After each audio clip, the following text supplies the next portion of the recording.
The man who signed her divorce papers told her she was nothing but a grease-stained waitress who would slow down his ascent to the top. He wanted her gone, completely erased from his newly minted luxury world before the ink on his millions could dry. Stay with me, because the way the truth emerged, no one in that city square saw it coming, and what happened next changed every single thing. The sharp rhythmic clicking of a high-end corporate pen spinning against a mahogany desk suddenly stopped with an aggressive tap. Richard Cruz did not look up when the heavy glass door of his office opened. He didn't need to. He knew the smell of cheap laundry detergent and old diner grease that always followed Lily inside. For 5 years, that smell had meant survival. It meant the extra $20 tips she earned during the brutal night shifts at the Copper Whisk Diner. Money that went directly into buying raw chemical ingredients for Richard's struggling skincare startup. But today, Richard was wearing a $3,000 Italian suit. The small boutique had just secured a massive venture capital infusion from Vance Holdings, and Richard had officially arrived. "Sign it," he said, his voice flat, slide pushing a thick stack of legal documents across the polished wood. "Don't make this difficult, Lily. We both know you don't belong in the rooms I'm going to be walking into from now on." Lily stood perfectly still, her worn canvas tote bag clutched tightly against her apron. She looked at the man she had skipped meals for, the man whose hands she had personally bandaged when his early chemical batches burned him. Her neck flushed a deep, burning red. But she did not cry. She didn't drop to her knees or beg him to remember the freezing winter nights they spent sharing a single bowl of instant noodles in their damp basement apartment. Instead, she reached into her pocket, pulled out a cheap plastic ballpoint pen, and walked toward the desk with a quiet, unshakable dignity. Her passivity wasn't weakness, it was patience. Lily had inherited her late father's master certifications in botanical chemistry, along with his ultimate rule: never fight an enemy when they are blind to their own ignorance. She signed her name on the final page, leaving a faint smudge of fryer oil on the crisp white paper. Richard didn't even say thank you. He simply snatched the papers, checking the signature with an eager, greedy glare. "Your things are already packed in a box by the back alley of the diner," he muttered, already looking back down at his phone. "Evelyn Vance is arriving in 10 minutes for our launch meeting. I can't have you lingering around the building looking like this." Lily took a slow, deep breath, her knuckles turning bone white against her canvas bag. She turned away before a single tear could betray her silence. She walked out of the corporate tower, leaving behind the company she had literally bled to fund, carrying nothing but $42 and her pride. She walked straight back to the grease-slicked back alley of the Copper Whisk Diner, where the heavy, choking scent of burnt coffee grounds and wet cardboard welcomed her back to the harsh reality of the concrete floor. She did not know it yet, but the plan against her was already in motion. The box Richard had left by the diner's grease traps was waterlogged, its cardboard corners melting into the wet asphalt. Inside were Lily's old chemistry journals from her father, a pair of worn-out sneakers, and a framed photograph of her wedding day. The glass already shattered across her face. Meanwhile, inside the climate-controlled executive suite of Cruz Laboratories, Richard was pouring 2 glasses of vintage champagne. Evelyn Vance, the icy heiress of Vance Holdings, crossed her elegant legs and looked at him with an amused, predatory smile. "Is the waitress officially gone?" Evelyn asked, her voice dripping with casual disdain. "Signed and settled," Richard smiled, clinking his glass against hers. "She took the $42 left in our joint checking account and walked. She's small town Evelyn. She doesn't have the brains to realize she just signed away the rights to the entire botanical line." But that was just the beginning. Richard didn't know that Lily wasn't just a girl who cleared tables. Her father had spent 40 years cataloging the exact molecular weights of rare alpine flora before his estate was wrongfully seized by corporate raiders. Lily hadn't just helped Richard mix his creams, she had formulated the entire baseline stabilization matrix from memory. Without her, the formulas were just expensive oil and water. 3 weeks later, the cracks began to show. Lily was back to pulling double shifts at the Copper Whisk, her hands raw from industrial dish soap, her face pale under the flickering neon lights. She kept her head down, moving silently between the sizzling flat-top grill and the laminate booths. One evening, a high society crowd walked into the diner after a charity gala down the street. Among them was Evelyn Vance, draped in white mink, surrounded by her entourage. "Oh, look," Evelyn loud whispered to her friends, pointing her manicured finger toward the counter. "The former First Lady of Cruz Labs. I see you've found your true calling, Lily." The table erupted into snobbish laughter. Richard stepped into the diner a moment later, his face flushing with a mix of pride and sudden irritation at the sight of his ex-wife. He walked straight up to her station, tossing a crumpled $20 bill onto her tray. Get Evelyn a fresh pot of French roast, Richard demanded, his voice echoing in the quiet diner. And make sure the cup is actually clean this time. We wouldn't want your usual grease on it. Lily's hands curled into tight fists beneath her apron. Every eye in the diner was on her. The regular truck drivers at the counter went dead silent, their eyes shifting from Richard's expensive suit to Lily's trembling shoulders. She felt the burning urge to throw the hot coffee directly into his smug, arrogant face. She wanted to scream that he was a thief, a fraud who couldn't even balance a pH level without her notes. But she didn't. She swallowed the bitter taste of humiliation, picked up the $20 bill, and looked Richard straight in the eye with a calm that made his smile falter. Right away, sir, she said quietly. She walked to the back kitchen, her heart hammering against her ribs like a trapped bird. She stood near the heavy steel prep tables, her mind racing. She had nothing. No money for a lawyer, no apartment of her own, and a stack of debt Richard had cleverly shifted into her name during the legal separation. That night, as she washed the final stack of heavy ceramic mugs, her manager, a gruff old man named Carl, tapped her on the shoulder. Someone left this for you at the front podium, Carl said, handing her a thick black envelope made of heavy linen paper.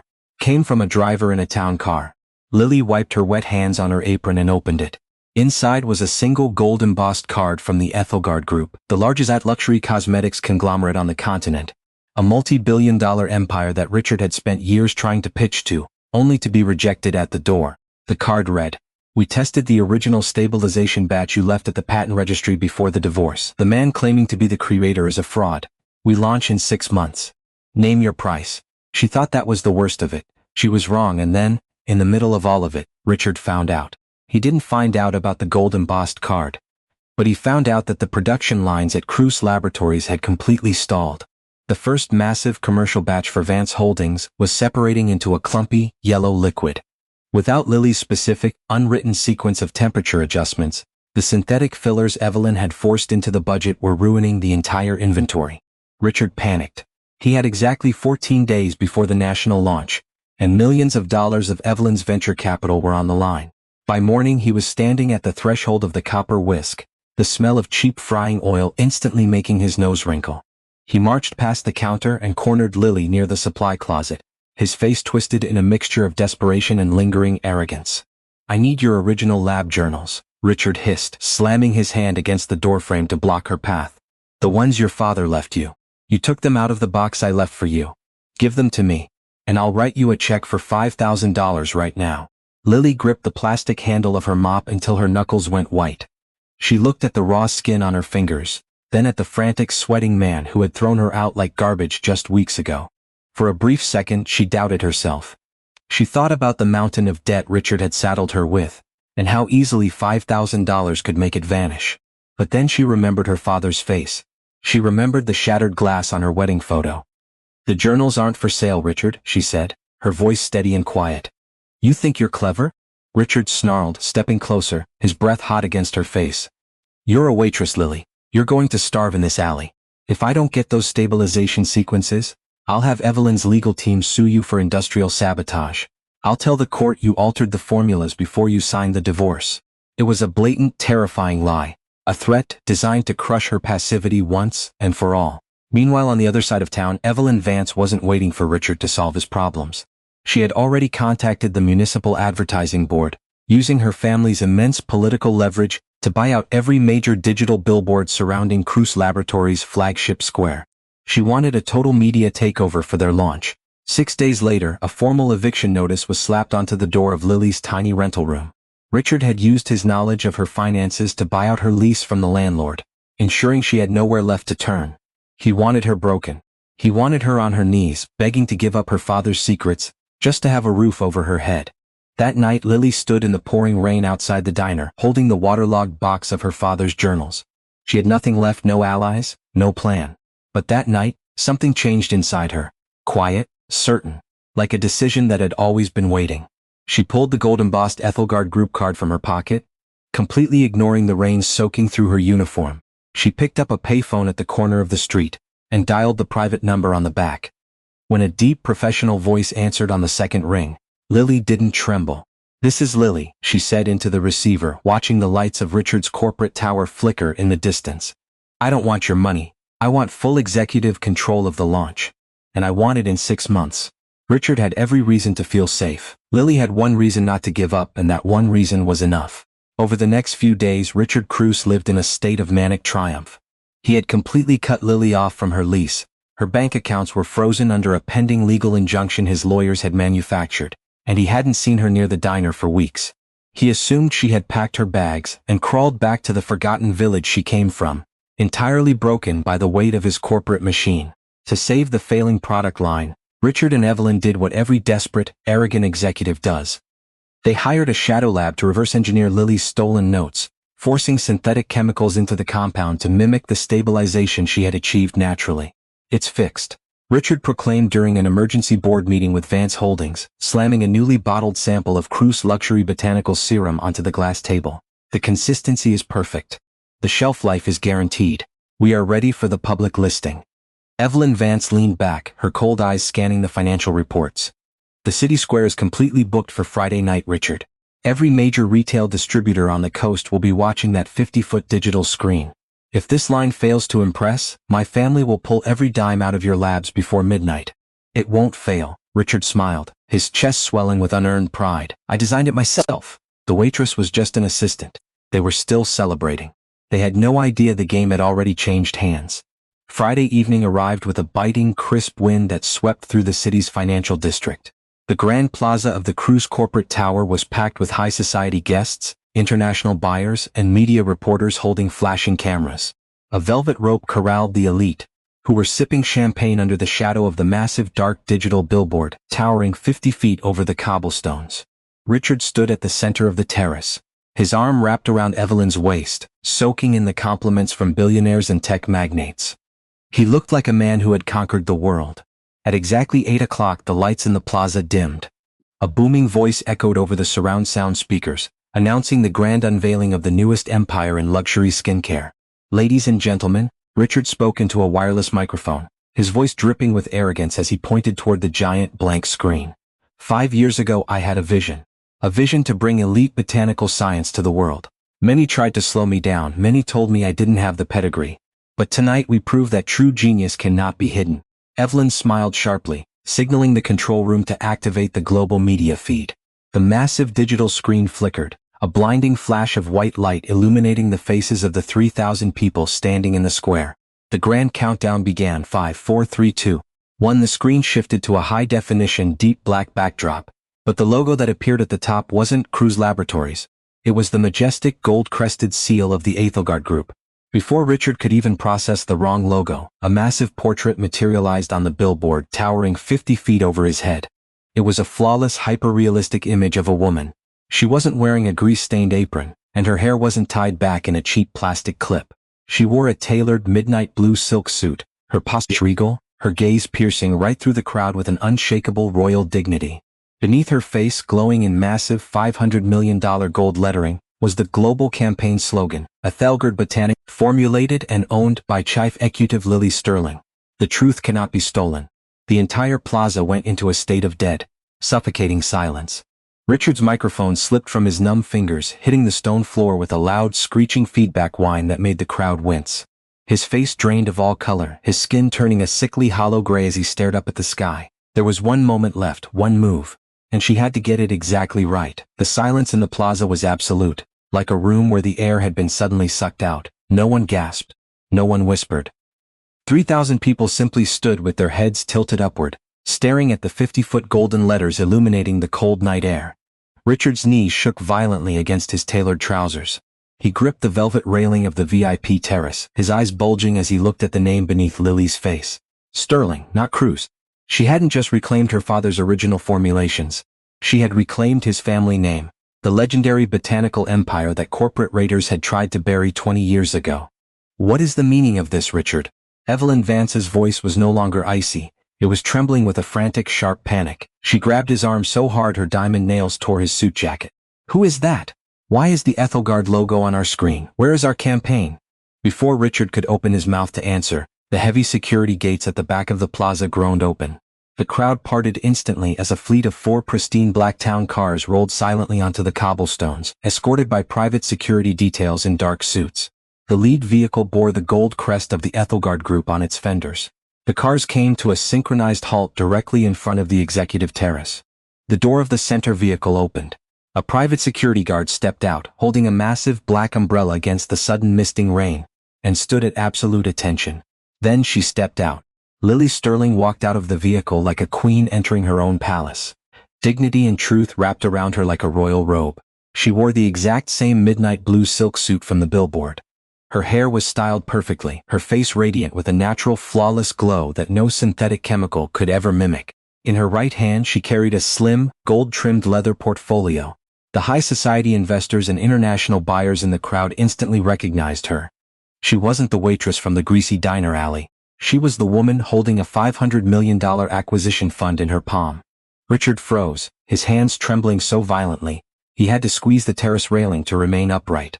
His chest felt tight, his breath shallow as Lily walked up the stone steps of the terrace, her heels clicking with a rhythmic, terrifying certainty. Lily.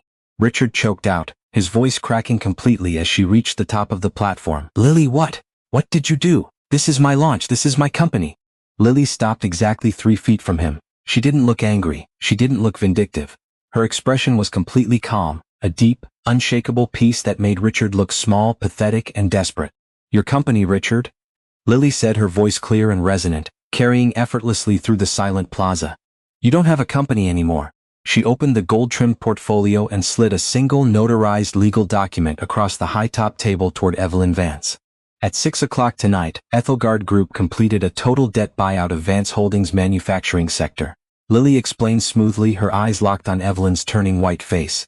Every laboratory asset, every patent application, and every single piece of equipment inside the Cruise Laboratories building now belongs entirely to my conglomerate. Evelyn snatched the paper, her eyes scanning the signatures at the bottom. The signature of her own father, the patriarch of Vance Holdings, was stamped in heavy black ink. He had sold the failing clumpy synthetic lines to Ethelgard to save his own shares. This is impossible. Evelyn gasped, the paper shaking in her hands. My father wouldn't do this. Your father understands chemistry, Evelyn, Lily replied calmly. He knew that without my father's stabilization matrix, your product was nothing but ruined oil and water. He chose to save his capital rather than drown with a thief. Richard stared at Lily, his mind completely collapsing under the weight of the realization. He had spent 5 years using her, taking her tips, stealing her mind, and throwing her out with $42, believing she was entirely powerless. You can't do this to me, Richard whispered, stepping forward, his face flushed red with a desperate, ugly humiliation. I built this, I gave you a home. You were just a waitress when I met you. Lily did not flinch, she did not raise her voice. She simply leaned forward slightly, her gaze locking onto his hollow, terrified eyes. I was a chemist who loved a man enough to wash dishes for him, Lettice said, her words dropping like heavy stones in the quiet square. But you didn't just shame me, Richard. You crushed me. You made me feel worthless. You took my father's life work and thought you could trade it for a life you didn't earn. She reached down, took the crumpled $20 bill Richard had thrown at her weeks ago in the diner, which she had kept in her pocket, and placed it gently onto his crisp, expensive lapel. Keep the change, Richard, she said softly. You're going to need it for the legal fees when my compliance team audits your transaction history tomorrow morning. Richard collapsed back into his chair, his head buried in his hands, completely shattered as the media cameras in the crowd began flashing aggressively, capturing every single second of his public downfall. Evelyn Vance turned her back on him without a word, marching down the stairs to find her driver. Justice had arrived. But the story, was not over, not quite. By morning, the heavy digital billboard in the financial district had changed again, shifting from the grand launch announcement to a simple, elegant corporate manifesto. The name Cruise Laboratories was wiped completely from the building's glass facade by a crew of workers before noon, replaced by the gold-crested seal of the Sterling Botanical Foundation. Richard Cruise didn't watch the sign come down. He spent that morning sitting on a plastic chair, inside a small, sterile legal office downtown, staring at a stack of forensic accounting demands. His lawyers told him he couldn't afford to fight. Every luxury account he had opened with Vance Holdings was locked, and the $3,000 suit he had worn to the plaza was now just an expensive reminder of a life that had vanished in a single night.